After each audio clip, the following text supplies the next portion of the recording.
Hello வணக்கம் நண்பர்களே, அனைவருக்கும் வணக்கம். இன்றைக்கி நாம் இந்த ஒரு வீடியோவில் எதை பற்றி பார்க்க போகிறோம் அப்படின்னு பார்த்தீங்கன்னா, டிஆர்பி மற்றும் பள்ளி கல்வித்துறையில் வந்திருக்க மிக மிக முக்கியமான தகவல்களை பற்றி இந்த ஒரு வீடியோவில் நம்ம பார்க்கலாம். டிஆர்பி மற்றும் பள்ளி கல்வித்துறையில் நீங்கள் எல்லாருமே எதிர்பார்த்த டெட் தேர்வர்களுக்கு உண்டான 60 மாதிரி பெருமக்களுக்கு உண்டான நீதிமன்ற தீர்ப்பு எப்போ வழங்க போகிறாங்க, அதை பற்றி நம்ம பார்க்கலாம். யூஜிடிஆர்பி பிஆர்டியோடைய நோட்டிஃபிகேஷன்ஸ் விரைவில் வெளியிட போகிறாங்க. இதை பற்றின ஒரு தகவலை நம்ம பார்க்கலாம். அடுத்து பார்த்திங்கன்னா எல்லாருமே எதிர்பார்த்துட்ருக்க அந்த ஒரு அறிவிப்பு 149 ஜிஓ. தமிழகத்தில் நியமன தேர்வுன்றதை ரத்து செய்ய போகிறாங்க. எந்த கட்சி ஆட்சிக்கு வந்தாலும் ஆசிரியர்களுக்கு இனி நல்லதே நடக்கும் என்னன்றதை பற்றி எல்லாமே இந்த ஒரு வீடியோவில் நம்ம பார்க்கலாம். அசிஸ்டன்ட் ப்ரொஃபஸர் தேர்வு பார்த்திங்கன்னா இனி நடக்கவே நடக்காது. எல்லாருமே ஹாப்பியாக இருங்க. கவலையை விடுங்க, மகிழ்ச்சியோடு இருங்க. என்னென்ன பற்றி நான் தகவலாக பார்க்கலாம். நீங்கள் நம்முடைய சேனலில் முதல் முறையாக பார்க்குறீங்க அப்படின்னா மறக்காமல் ஒரு சப்ஸ்கிரைப் அண்ட் பெல்லை கிளிக் பண்ணி வச்சுக்கோங்க. வாங்க வீடியோக்குள்ளே போகலாம். கண்டிப்பாக பார்த்திங்கன்னா இந்த யூஜிடிஆர்பி பிஆர்டிஇ பிஜிடிஆர்பியோடைய 2026 நோட்டிஃபிகேஷன். பிஜிடிஆர்பி தேர்வுக்கு உண்டான 2026 பெரிய நோட்டிஃபிகேஷன் பார்த்திங்கன்னா வர இருக்குது.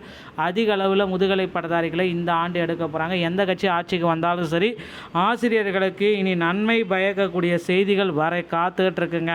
தமிழக ஆசிரியர்கள் அனைவருக்குமே இனி ஒரு மகிழ்ச்சியான செய்திகளை ஆசிரியர் தேர்வு வாரியம் விரைவில் வெளியிட போகிறதா தகவல்கள் வந்திருக்கு. எல்லாருடைய எதிர்பார்ப்புமே பார்த்திங்கன்னா ஆசிரியர் தேர்வு வாரியம் விரைவில் பூர்த்தி செய்யும் அப்படின்றத எதிர்பார்க்கலாங்க. டிஆர்பியில் டெட் வழக்குகள் பார்த்திங்கன்னா ஏப்ரல் 28 பட்டியலிடப்பட்டிருக்கு. ஆசிரியர் தகுதி தேர்வு உச்சநீதிமன்றத்தில் ஏப்ரல் 28 வழக்குகள் பட்டியலிடப்பட்டிருக்கு. அதோடைய வழக்கு நம்பர் போட்டிருக்காங்க, கேஸ் நம்பர் இருக்குது, சிஎன்ஆர் நம்பர் இருக்குது. ப்ரெசன்ட் லிஸ்டட் ஆர் ஸ்டேட்டஸ் பார்த்திங்கன்னா 28/4/2026 honourable justice Dipankar Datta, honourable mister justice மன்மோகன். ஓகேங்களா? இவங்க தான் கொடுக்க போகிறாங்க. பெண்டிங்கில் இருக்குது. ஸ்டேட்டஸ் ஸ்டேஜ் பார்த்திங்கன்னா தற்சமயம் பெண்டிங்கில் இருக்குது. Fresh for admission civil cases. இது பார்த்திங்கன்னா தற்சமயம் ஏப்ரல் 28 பட்டியலிடப்பட்டிருக்காங்க. 28 இந்த சீராய்வு மனு வழக்குகள் அனைத்துமே பட்டியலிடப்பட்டிருக்கு. அனைத்துமே 28 தீர்ப்பு வழங்குவாங்க அப்படின்றது எல்லோரும் மத்தியிலுமே இருக்குது. டெட்டில் பாஸ் பண்ண அனைவருக்குமே, அனைத்து கம்யூனிட்டிக்குமே இனி 60 மார்க் எடுத்தால் பாஸ் என்ற தீர்ப்பும் இதில் வழங்க இருக்காங்க. மக்களே வெயிட் பண்ண டைம் போதும். இனி டெட்டில் பாஸ்க்கு உங்களுக்கு உண்டான மதிப்பெண்கள் கண்டிப்பாக குறைக்க போகிறாங்க. சிறப்பு டெட்டுக்கு உண்டான தேர்வு தேதிகள் வந்தாச்சு, விரைவில் எதிர்பார்க்கலாம். அதே போல் காமன் டெட்டுக்கு உண்டான அனௌன்ஸ்மெண்ட் ஜூலை மாதத்தில் இருக்கும்ன்றதையும் நம்ம எதிர்பார்க்கலாங்க. டிஆர்பியில் இன்னும் சில தகவல்கள் அப்படின்னு நம்ம பார்க்குறப்ப, தேர்தலில் வாக்குறுதிகளை நிறைய பேர் குறிப்பிட்ட மாதிரி 149 ஜிஓவை தள்ளுபடி நீக்கம் செய்ய போகிறாங்க. இதற்கான அரசாணை விரைவில் வெளியாகும் அப்படின்றத எதிர்பார்க்கலாம். அடுத்து பார்த்திங்கன்னா டிஆர்பியில் யூஜிடிஆர்பி பிஆர்டிஇ பிஓ பிஜிடிஆர்பியுடைய நோட்டிஃபிகேஷன்ஸ்கள் அனைத்துமே விரைவில் வெளியிட போகிறாங்க.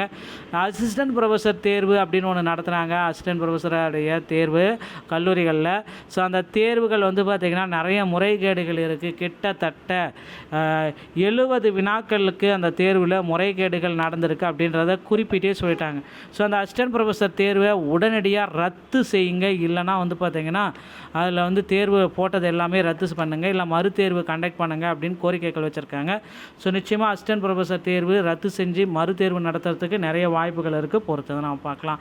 டிஆர்பியில் இந்த தகவல்கள் அனைத்துமே உங்களுக்கு ரொம்ப ரொம்ப மகிழ்ச்சியாக இருக்கும் அப்படின்னு நம்புகிறேன். மீண்டும் ஒரு நல்ல தகவலோடு நான் உங்களை சந்திக்கிறேன். நன்றி, வணக்கம், தேங்க்யூ.